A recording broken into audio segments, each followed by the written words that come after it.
like when you make your first dollar, like doing a business that's not working for someone else. It hits different. A lot of people, they talk about like, oh, this is when I started, but you don't always hear all that stuff you went through to get where you are now. I was actually selling a lot of mason jars. Yeah. That's right, the bell ones? Yeah. There was a lot of them, honestly, probably like all of them. Was toilet papers ever hot? Because we talk about 2020, and I never hear any resellers ever talk about selling toilet paper. Cheers.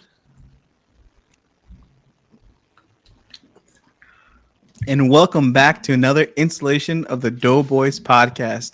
I'm your host, Flipping It with Cisco, and I'm joined by my two lovely, studly co-hosts, Alpha Logan and Golden Locks McGill. And today we have a special guest, Mr. Instead of buying this first, invest into Senro over here. What's going on, man? How you been? I'm glad to be here, man. I'm doing well. How about you guys? Just standing. I was enjoying some of your reels. They're pretty comical. Not gonna lie. Yeah. They definitely make me laugh.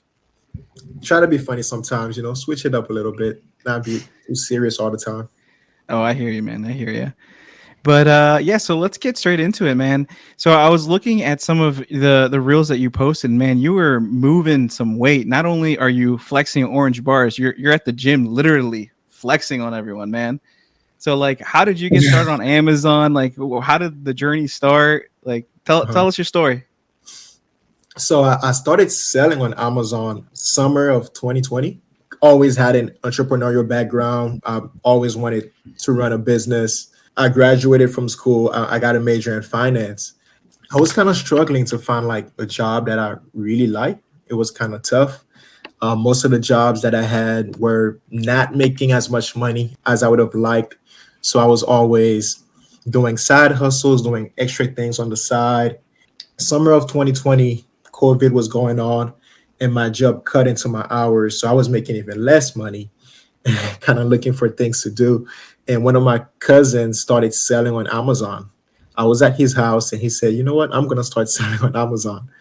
And I just always like trying new things. So I didn't even question it much. I was like, well, if you're going to do it, I like trying new things. I'll try it too, right? And we just kind of started selling on Amazon. And we started off selling books. That lasted about 6 weeks for me, selling books. I was really doing a lot of RA. Driving to a bunch of Walmarts and Targets every day. It kind of just took off for me right away. I got my first sale, I think July 14, 2020. I remember the exact date. Nice. Yeah, I was at Publix. I was shopping and I randomly checked my seller app and I saw a sale. And I left Publix. I didn't even check out. It was It's like when you first make your first dollar, like doing a business that's not working for someone else. It hits different. Like it doesn't matter if it's $1 or $5. It's like you put in the work to make these simple $5, and it belongs to you and no one else. It's true. It's exciting. It was this book I sold for like $14, and I called my cousin. I was like, "Yo, I just got a sale. I think I just got a sale." So refreshing it, making sure it doesn't go away. Yeah, exactly, right? Because when you first get the sale, it shows, but it takes a while to update. So I was like, did I get a sale or not? Yeah, for sure. Yeah, and then it kind of did very good right away. I got the first sale in July, and the next August I did 25,000 like in sale, and then it just kind of kept growing from there. By December, I just kind of went in. I sent a resignation letter and I just quit my job. And I've been closing on since. Full send. All in. So we hear a lot of stories about people like starting up like this. Mm-hmm. I'm curious, when you first started that summer, did you just like straight away start buying like inventory labs, Rollo printers, or like when did all of that? When did you start getting all that equipment? Yeah, I did not actually.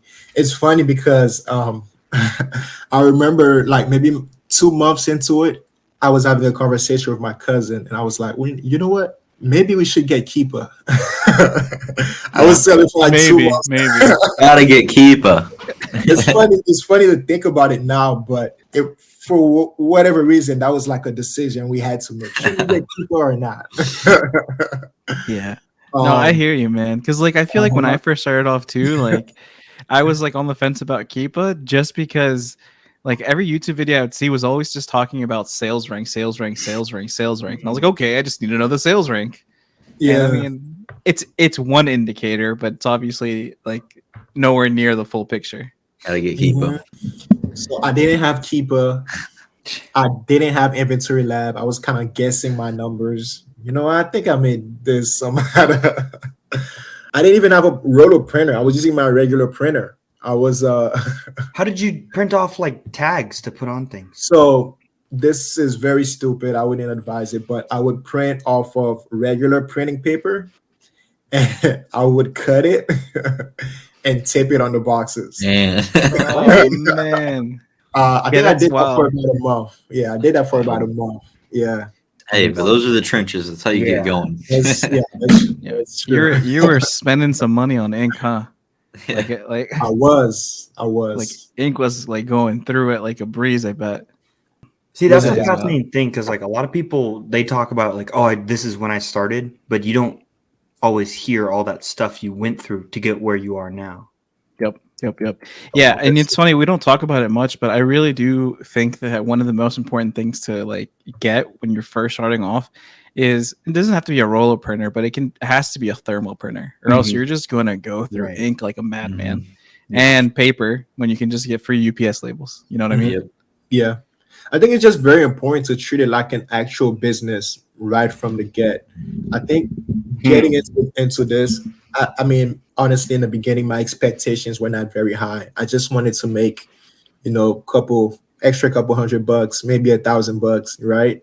I didn't go into it expecting to go and quit my job. So, but I think it's just important to go into it with a very business mindset and have all those things in order right from the get. I definitely wouldn't start it the same way as I did back then. Yeah, what exactly does that mean? Because I haven't heard many people like talk about that. For like you're tracking everything. For instance, I didn't do a good job of that in the beginning, making sure you have the right tools and the right softwares.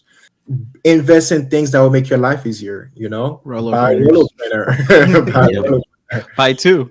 Get Keepa. Yeah, Yeah, definitely get roller Keepa. printers, huge. Yeah. And I think really just treating it like a business. I think that's at the core, it's just being organized, have a goal, have time set aside to invest in the business. Because I know a few people start and they barely source and stuff like that. They kind of do it, they treat it like a hobby, do it whenever they feel like it. And get kind of surprised when they're not getting any results. Yeah, 100%. Gotta It be ends up kind of consistent being with it.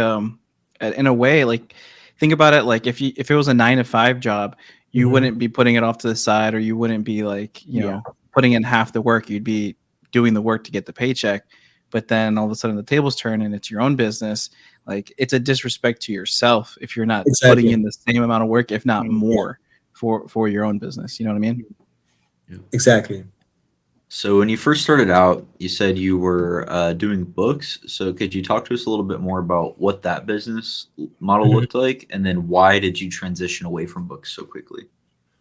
Yeah, so it was just hard for me to get a lot of books because I was going to a lot of Goodwills, Dollar Trees, and I would go and scan on Goodwill for like hours and buy 20 books, So it was just very inefficient. And as I was selling books in the beginning, I wasn't strictly books. I had a few other products as well. I was still sourcing RA and stuff, and I found a few other products that did very well. And then very quickly, it made sense. It no longer made sense to go and buy books, especially during COVID. The products that I was buying, there were shortages and stuff. So few of those items were over 100% ROI, and they were selling fast. So it really made sense to just focus on that as opposed to books. Makes sense. I wonder what shortage you're talking about. There was a lot. 2020. There was a lot. There was a lot. Surprisingly, a lot of the very, very hot stuff like pools and stuff like that, I never sold any. I never sold any pools, and yeah. Were you on chlorine? I didn't sell Wow. chlorine. Yeah. Really? Yeah. The only thing Oh, I took advantage of were like the weights and stuff. Okay. Yeah. So okay, you don't have to answer, but I'm just curious because I was going through your Instagram and you have a reel in there. It's like you and your boy just packing these like huge boxes and putting them into like a U-Haul van. In my head, I was like, oh, those have to be like the 25 or 50-pound chlorine buckets. And Yeah. then so you're telling me it's not. What was it? No, that wasn't. I was actually selling a lot of mason jars. Oh, Yeah. that's right. The bell ones. Yeah. Is that right? Bell? All. There was a lot of them, man. Honestly, probably like all of them. My favorite ones were, I think they cost like $12 for the pack of 6, but I could sell a pack of 2 for like $35. Was toilet papers ever hot? Because we talk about 2020, and I never hear any resellers ever talk about selling toilet paper. Because it was Maybe famously locally. short, in the U.S. Yeah. Like during Yeah. the year. Probably hard to ship because it's just so big. Probably that's probably the reason. I haven't heard of much people talk about. I've never heard anyone say they've like It would ever have a really high pick and pack fee. Yeah, I mean, nobody wants to get in trouble, Josh. Okay, people were getting in trouble. Yeah, that too. For essentials. All right, People were getting in trouble for selling essentials like toilet paper. like toilet. Well, for Hand price gouging, sanitizer. hand sanitizer, Yeah. toilet Price paper. gouging, yeah. Yeah, Really? yeah, stuff like that. Yeah. Yeah. Oh, I I mean- no, I didn't know that was a thing either. There was Yeah. a guy that was in the news. Like he had a whole like he went to all of the like grocery stores and places in his local town, and grabbed them all and put it like on Facebook Marketplace that he's selling it like out of his garage. Yeah, I think Yeah. I saw He was that. selling it at like $20 or $25 a pop versus the $3 that it normally is. Yeah. And obviously, if you're selling it out of your garage, there's no like pick and pack fee, there's no referral fee, it's just you. And then, from my understanding, like the police got involved and made him basically give it all away. And so he ended up losing his cost of goods and whatnot. But yeah, it's a hard life out there, man. We're all just trying to make $1. Yeah, that's when arbitrage comes back to bite you in the butt. That's Stuff not like not the best arbitrage model. that. No, that Yeah. was No, I'll stay away from those not. models. yeah. Amazon's got its pains, but it also protects you from stuff like that. Which Now- is also like a verified platform to sell on. Like that's one of its like strongest. All your customers trust everything you're sending in because it's through Amazon. Yep. Yeah, Yep. just Customer them basis. having the brand recognition. Mm-hmm. So, like starting out, like where did you start to learn? I know you mentioned that you found out about it through your cousin, but what were like some of the resources that you used to kind of learn the game, to learn how to read Keepa and stuff along those lines? Yeah. Honestly, it was a lot of trial and error. Just watching a lot of YouTube videos and stuff like that, and kind of learning along the way, learning from your mistakes. Accounts like Amazon Lit, Watch Me Amazon, Reezy Resales. Those Shout were out some of the Reezy. some of the bigger channels. There was not as much people making content back then as of now. So those were probably the most influential video. I would basically just watch everything they put out. Every content they had on YouTube, I would basically watch it. And if you watch those videos and you apply, I mean, you really learn a lot from those videos.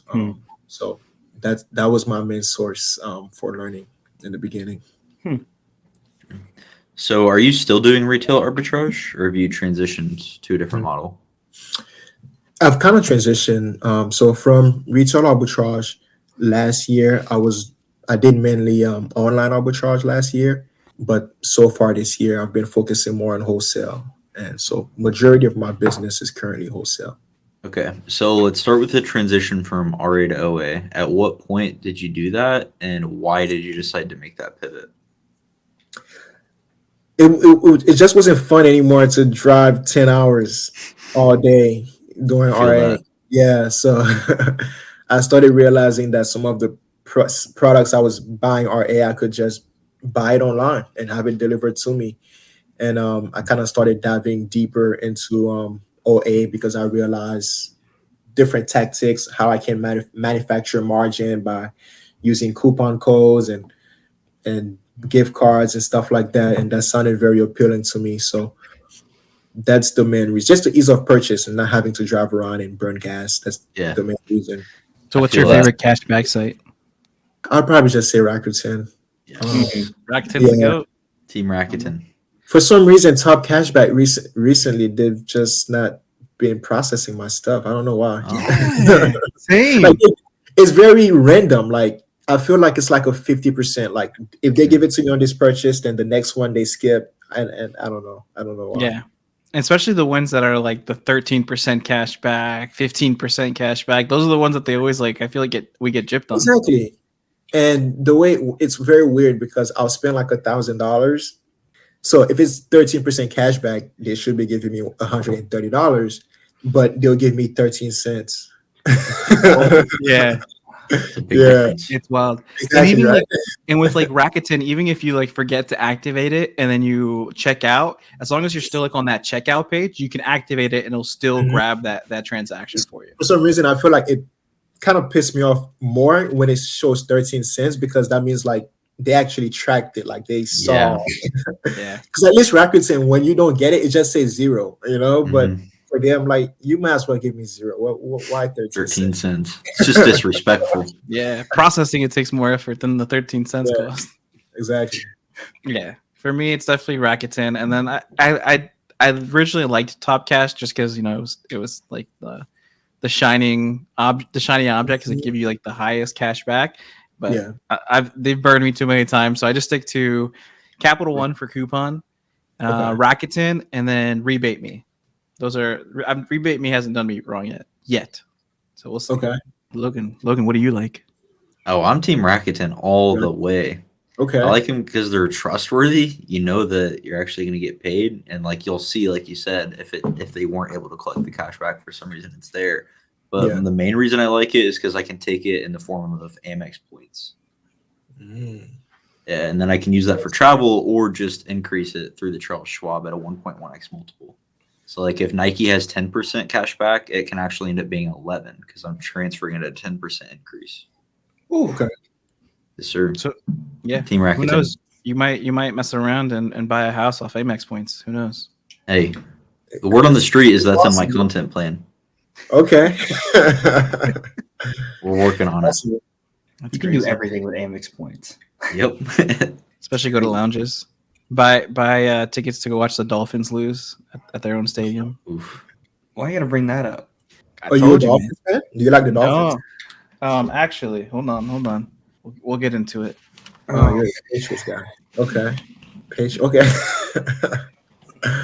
That's the team. I like the Dolphins actually. So Yeah, it's okay. Poor Tua. He's Yeah, not yeah, going to last very long. There were some scary like rumors going around last time he got his concussion, so I don't think so, man. He's a little injury prone for my liking for my fantasy team. So it is kind of scary, but yeah. So you mentioned now you've gone from RA to OA, and then now you're doing a lot more wholesale. The way you actually came onto like my page organically was because I saw the pictures that you were with Danny at what's the ASD. So tell us about your journey at ASD. How did that go? What did you enjoy about it? What didn't you enjoy about it? Was it your first time going? it was actually my third time at ASD. Oh wow! It was a great experience. I think it's the best if you're looking to get into wholesale. I think it makes sense to go to trade shows, and I think ASD is one of the best trade shows. It's one of the biggest. There's so many suppliers. Just have a game plan and go out there and talk with people and tell them about your business, what you're looking to get into, what type of brands you're looking at, and just talk with people. And it was a great experience. I've started building some relationships with suppliers that I met out there. I've been placing orders. I would totally recommend it. Most of my suppliers I met at trade shows. So Cool. That was going to be my next question. Is there a certain portion of that you think came from ASD, or is it just a lot of different trade shows that you attend? Well, actually, I think ASD is the only trade show that I've attended. I've just gone every year. I first went in 2021, and I went last August in 2022, and I went last month. Yeah, it's just the only one that I've been to. I'm looking forward to going to Sweets and Snacks in May. That would be the first non-ASD trade show that I go to. But cool. Hope you have the same results there. So those go on for a couple of days. Do you stay the whole time, or are you just like in and out quick? You hit it like one So day? the first time I went, I wasn't sure what to expect, so I actually stayed the whole time. Okay. But after that first experience, I realized that I didn't need to be there the whole 4 days. So Hmm. typically I go for about 2 days. Okay. Have some fun while you're there as well, you know. Yeah, just kind of met up and with a few sellers network. That's Yeah. when I met Danny and Kevin out there. We had dinner and just kind of hung out and stuff. So that was pretty cool. Awesome. But you guys Do you were thi- swapping some stories. Yeah. Do you think trade show distributors make up most of your wholesale business, or do you find distributors in other places as well, like online research or any other Yeah. kind of methods? Majority of them have come from trade shows, but you can also find a lot online. Just Google search, look locally. For instance, I'm in Florida. A quick Google search, West Palm grocery wholesale distributor on Google, or I can also look at the close cities nearby, Miami, Fort Lauderdale, and different places like that. I think that's a good way to start as well. And if you know what you're looking for, I feel like you'll have some good results. Mhm. Have you ever used Smart Scout to look for distributors? I have. I've used Smart Scouts before. Yeah, because I feel like it's new. I don't know. I just randomly so I like tried Smart Scout like maybe a year ago, Mhm. and it was cool, but obviously it's kind of expensive, and you don't really need it for online arbitrage. So I canceled it, Yeah, and then I just got curious again, and I like opened one back up, and then I saw like it had a new section of just like a list of wholesale distributors, and you can just like filter it through like state in your specific yeah, area. It was nuts. I was like, what? And then I was like looking at some of the addresses. I was like, this is like ten minutes down the street for me. yeah, exactly. I think that part is very useful because again, the suppliers are just right there. All you have to do is pick up the phone and call them. Mm-hmm. And I think Smart Scout also allows you to dive deeper into specific niche and see how much revenue this brand is doing and different things like that. Or you can also search for different niche that doesn't have a lot of competitors. You can look at different categories or subcategories and you can kind of filter it by average sellers and stuff like that. So there's different ways you can kind of play around it. Yep. Hmm. And you know, the riches are in the niches. So that was my dad joke of the day. Yeah. So I also want to kind of get into a little bit of your like social media content. Like I was just looking at your page, and it's crazy how like you've blown up. Like you have over like what is it, 13K followers, and then I'll be honest, your reels to me are hilarious. Like Yeah. you showing the red boot before you buy this, buy that. It's crazy. Uh-huh. So how did that like want? What gave you the itch to start being on social media and start making reels and stuff like that? Yeah. I just kind of started doing it more and more last year because I joke about it all the time. Like my first year selling on Amazon, I don't think anyone knew I sold on Amazon besides like my immediate family. It just wasn't something that I really spoke about, and I never really met much people in real life that sold on Amazon. So, but I just kind of saw other people doing it, man, and I just kind of started posting more content. Just view it as a way to network and meet other people and just build a community, right? And kind of saw it as that, and just started posting more and more content, and so kind of gain traction along the way and build a decent following doing that. Yeah, absolutely. I mean, you mentioned something there that I think it's super important. It's community. Actually, like I have a YouTube video that I'm going to drop on Thursday, and it kind of goes over the 5 reasons of why you should start an Amazon business, and that's one of the 5 reasons. It's just community, right? Like Yeah. at least for me, if it wasn't for joining a community or reaching out or being active, with everyone who is a reseller, to be honest, the Doughboys probably would have never been created, and Logan and Josh probably wouldn't have been one of my closest friends to date. Yeah. So it's like one of those things that just kind of fall into place, and that you're starting a business to maybe better your financial situation, and those are just some of like the cherries on top that you gain along the way of that journey. So shout out Yeah. to community. Yeah, most definitely. It's the reason why I'm here. If I didn't post Yeah. any content, you guys would have known me, and it wouldn't Yeah. make sense for me to be here. True. Yeah, absolutely. No, it's actually you're 100% right, because if it wasn't for being part of the community and me meeting Danny and Danny meeting you, and Yeah. then him posting pictures of you guys on Instagram, and then me and Danny going live, you and I would have never connected, and we would have never been, on this podcast together. So it's crazy how it all like interweaves with each other. Yeah. No, you're 100%. not really, because I mean, I saw Daniel was live, and I wanted to check it out, and I saw he was on this podcast, and it's funny how things happen. Yeah. For sure. Have you been to the conference, the Miami conference at all? Yeah, I have been. I went this year. That was my first time. Okay. Yeah, because you're just like right there, pretty close to it. So yeah, it's kind of convenient. Yeah, it is about an hour and a half drive, so it was pretty cool. Met some people there as well. Yeah, I'd imagine that's a really good networking, specifically for the Amazon reselling circle. Yeah, definitely. I think they had almost 200 people there. There's I was saying, do you think that was like a good space to connect with other Amazon sellers that are doing wholesale and then like bounce ideas off of each other? Yeah, definitely. I think it was a good place to just, it's very rare you're going to come across 200 Amazon sellers in one location. So yeah, I think, just connect with other people and just plant the seeds and just see what happens. Some people you end up building closer relationship with, and some you don't, but either way, good event.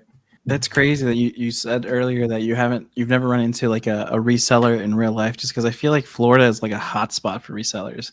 I mean, you have like Richie Hustles down there, you have yourself down there, you have KT Hustles, you have just a bunch of other people that are based out of Florida. So I think it's wild. Yeah, in the beginning I didn't, but since then I have. Yeah. Nice. Have you ever had any of your 13,000 followers like come up to you and recognize you?